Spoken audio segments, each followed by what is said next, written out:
ಮಾಲ್ನೇನಾದ್ರು ತಗೊಂಡೋಗಿ ಕೊಟ್ರೆ ಕ್ಯಾಕರ್ಸಿ ಮೊಕ್ಕೋಗಿತಾರ ನನಗೆ.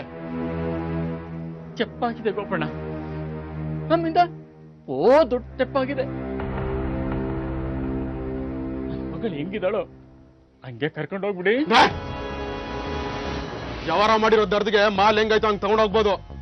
ಆಮೇಲೆ ಏನಾದ್ರು ಕೆರೆನೋ ಬಾವಿನೋ ಅಂತ ನೋಡ್ಕೊಂಡ್ರೆ ಏನ್ ಮಾಡ್ಬೇಕು? ಹಂಗೆಲ್ಲ ಏನೂ ಆಗಲ್ಲ ಗೋಪಣ್ಣ, ನಾನು ಅವಳು ಎಲ್ಲ ಹೇಳ್ಕಳಿಸ್ತೀನಿ. ದಯವಿಟ್ಟು ಅವಳು ಇಲ್ಲಿಂದ ಬೇಗ ಕರ್ಕೊಂಡು ಹೋಗ್ಬಿಡು. ಈ ನಾಟಕ ಎಲ್ಲ ನನ್ನ ಹತ್ರ ಆಡ್ಬೇಡ, ಹೇಳ ಮೇಲೆ. ತಗ್ಲಾಕೊಂಡಿದ್ದ ತಪ್ಪಿಗೆ ನಾಳೆ ಬಂದ್ ಮಾಲ್ ತಗೊಂಡೋಗ್ತೀನಿ, ರೆಡಿ ಮಾಡ್ಕೋ. ಅಪ್ಪ, ನಾನಿನ್ ಯಾಕೆ ರಮನ್ ಮನೆ ತವ ಹೋಗಕ್ಕಿಲ್ಲ, ನಿಂಗೆ ಕೋಪ ಬರೋ ಕೆಲಸ ಮಾಡೋಕ್ಕಿಲ್ಲ ಅಂತ ಹೇಳಿದ್ದೆ. ಆದ್ರೆ ಅಮ್ಮ ಏನೋ ಕಷ್ಟದಾಗ ಅವಳಿಗೇನೋ ಆಗೈತೆ ಅಪ್ಪ. ನಾನು ಅವಳನ್ನ ನೋಡ್ಲೇಬೇಕು. ಸುಮ್ಕೆ ಇರಕ್ಕೆ ಮನ್ಸು ಕೇಳಕ್ಕಿಲ್ಲ. ಇದು ಒಂದ್ ಕಿತ್ತ ನನಗ್ ಸಂಸ್ಬಿಡಪ್ಪ. ಅಂತದ್ ಏನಾಗಿತ್ತು ನಿಂಗೆ? ನನ್ ಬಿಟ್ಟು ಹೋಯ್ತೆ ನೀನು?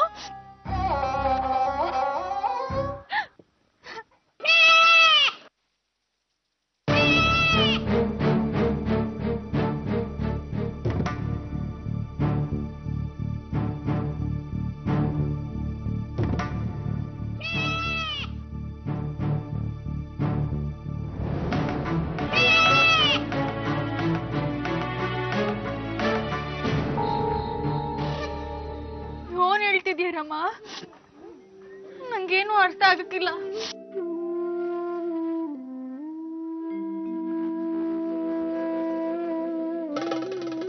ನೋಡ, ನೀನ್ ಆ ಗೋಪಣ್ಣನ್ ತವಿಸ್ಕೊಂಡಿದ್ ಕಾಸ್ನ ಅವ್ರಿಗೆ ವಾಪಸ್ ಕೊಟ್ಬಿಡು.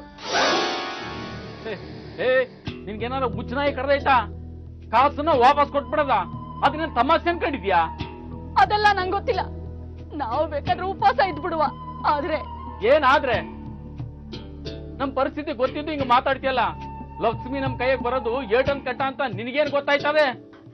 ನಮ್ಮಗೆ ಅದು ನಮ್ ಹೊಟ್ಟೆನಾಗ ಹುಟ್ಟಿದ್ದು, ಅದನ್ನ ಯಾಕೆ ಕೊಲ್ಲಕೊಂತೀಯ? ಇನ್ನ 3 ಮಕ್ಳು ನಮ್ಮ ಹೊಟ್ಟೆಗೆ ಹುಟ್ಟಿರೋದು. ಅವುಗಳನ್ನ ಸಾಕಾಗ್ದಲೆ ಜೀತಕ್ ಬಿಟ್ಟಿರೋದು ನಮ್ ಮರ್ತು ಬಿಟ್ಯಾ? ಈ ಕಾಸಿಂದ ಅವುಗಳನ್ನ ಜೀತದಿಂದ ಬಿಡಿಸಿ ಸಂದಾಗ ಸಾಕವ. ಬಿಸಿನೆಸ್ ಯಾವಾಗಲೂ ಲಾಭಕ್ಕೆ ಮಾಡಬಾರ್ದು. ಮಾತು ತುಂಬಾ ಇಂಪಾರ್ಟೆಂಟ್. ಅದಕ್ಕೆ ಹೆಂಗವಳು ಹಂಗೆ ಎತ್ತಾಕ ಹೋಯ್ತೀನಿ. ಈಗಾಗಲೇ ಬೇಜಾನ್ ಖರ್ಚಾಗದೆ, ಇನ್ನೂ ಒಂದ್ 4 ಕಾಸು ಖರ್ಚು ಮಾಡಿ ಡಾಕ್ಟ್ರಿಗೆ ತೋರಿಸಿ ನಮಗೆ ಹೆಂಗ್ ಬೇಕು ಹಂಗ್ ರೆಡಿ ಮಾಡ್ಕೋತೀನಿ.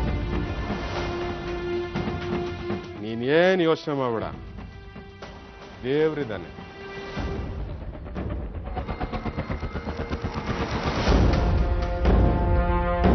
ಹಾಕೊಳ್ರ.